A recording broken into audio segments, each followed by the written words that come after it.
ready to stand.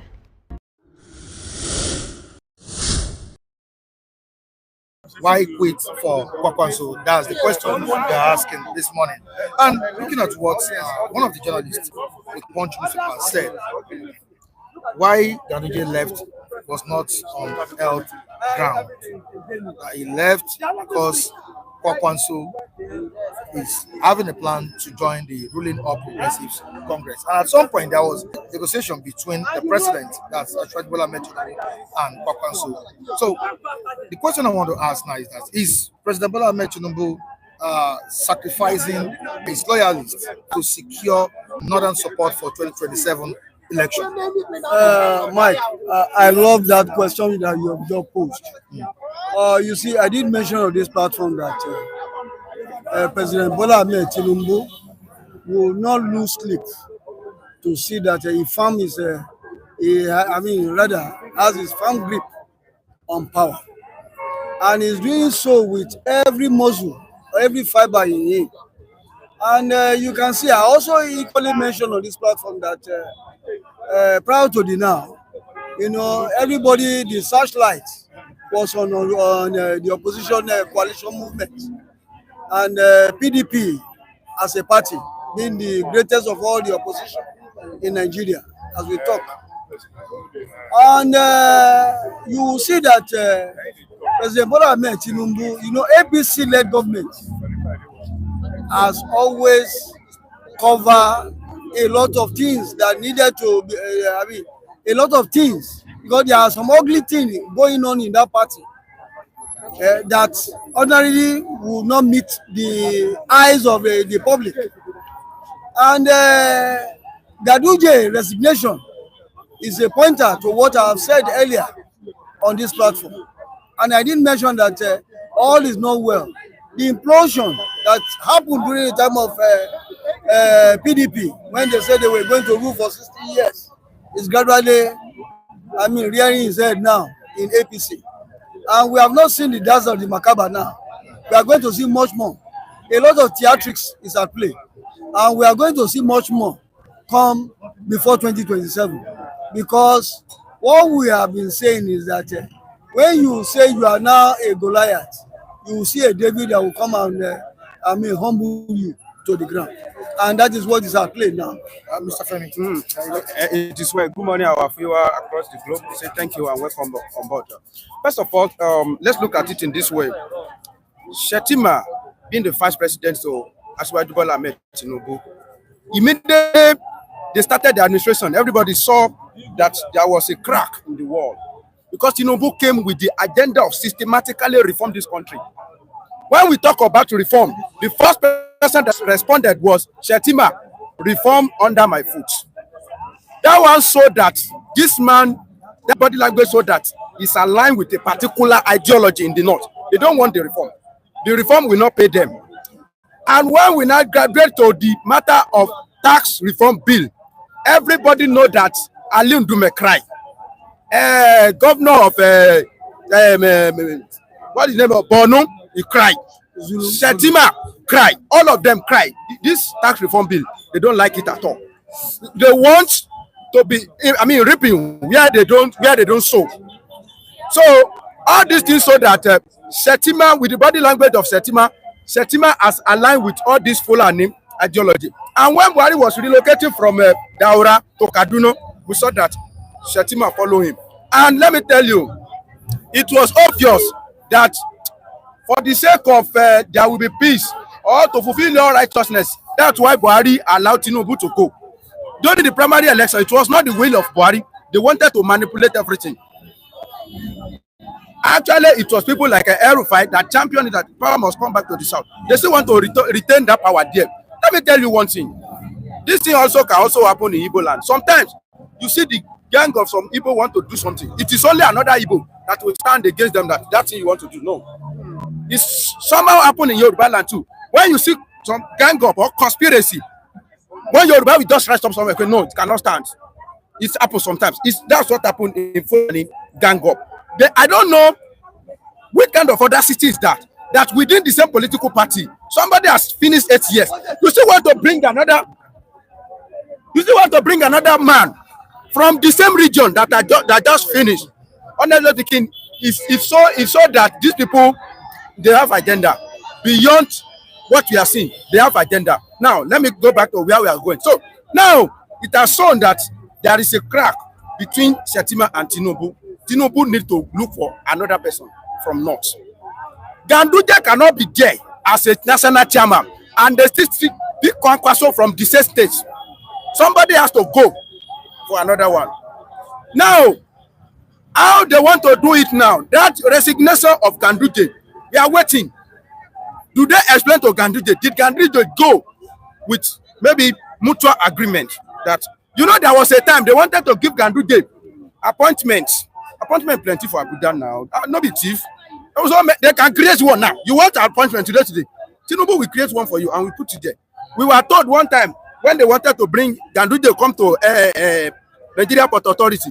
So if they have another thing, another meat, bunch of meat to shock Ganduje, that Ganduje take this one. You see that position, you have to leave it so that Kwankwaso will be able to come in. If it is on that note, then I don't see any issue. Then chairmanship of APC have to come back to North Central, because at this moment, North Central is just at a, I don't know how to describe it. They don't have any say in a political, realm of Tinubu now. They are not in number one, they are not number two, they are not number three, as we are talking now. So, to hold North Central, and North Central is very, very important. In every election, it was the vote of North Central and Southwest that brought Buhari in the first time. All the time he has been campaigning, especially the vote of Southwest. So if you have Southwest, you have North Central, and you have a little bit at Northwest, okay, you are good to go. Every other thing is just attachment. So they need to look for something to hold them at North Central. And people of North Central, they are calling for reverse, for returning of chairmanship. So as I'm saying now, I've not checked the acting chairman. So chairman has to go back to North Central, then vice president in the Northwest, and Ganduje has to go so that Kwankwaso you come in. Simple. That's how I say it. What do you think is respect for the APC? You see, I just made mention of the dance of the macabre, and I will not, because the situation is ongoing, because I did say that one of the props upon which a political game is being played is alignment and realignment, and we are beginning to see what is at play here now. And I equally also mentioned that you see, when the cards are thrown on the table, you look the one that has some kind of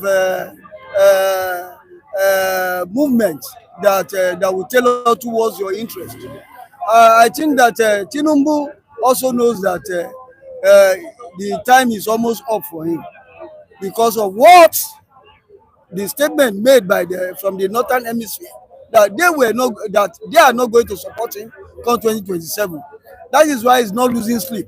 He wants to muzzle the entire South to his pockets, because no region in Nigeria, I stand to be corrected, no region in Nigeria can't confidently say that she can produce the president of this nation. And that is the angle we are looking at it. And when you check all the calculations and the calculus of the game, you will see that Tinubu is trying to see that seeing those people, and whenever the northern people, the northern hemisphere, when the head speaks, they go for whatever they have spoken about. They don't shift ground, and he has now seen the handwriting on the wall.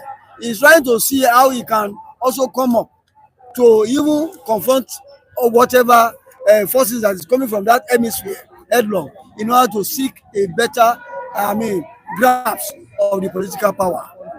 Then, when you now look at everything that is being said now, you will see that everybody, Kwankwaso, for a very long time, you see, when the coalition forces were mooting that idea of coalition movement against this government, at the time, I heard Kwankwaso's name being mentioned, but later the tempo downs. And as time goes on, we saw from behind the curtain, the APC, raising the hands of olive branch to Kwankwaso in order to also have some kind of electoral value to whatever they have presently. You can see all sacrifices, a lot of sacrifices are going to be made when it come before 2027. And APC is not losing sleep. They want to sacrifice, and they have already sacrificed Ganduje. And Shetima is neither here nor there as we speak now. It's just a matter of time that we will now see, we will now experience a definitive stance concerning his political appendage of the party. And you know, the coalition movement also, they are also watching as the games goes by. They themselves, they are not losing sleep. They are also going all to the drawing board to see how they themselves can confront what the APC too might want to bring. Now the rest calculation or the calculus will now rest, the onus of proof will now rest on the larger society, I mean the masses of Nigeria come 2027. But my grounds is that the template as we currently have it, can it bet a very good democratic experiment come 2027? I believe the template is a bit not too fine for a very good democratic experiment to be birthed come 2027, until all the structures are rejigged and revolutionized to have a semblance of a credible props before we can begin to say, okay, come 2027, it will be hoo-la-la. City Stand.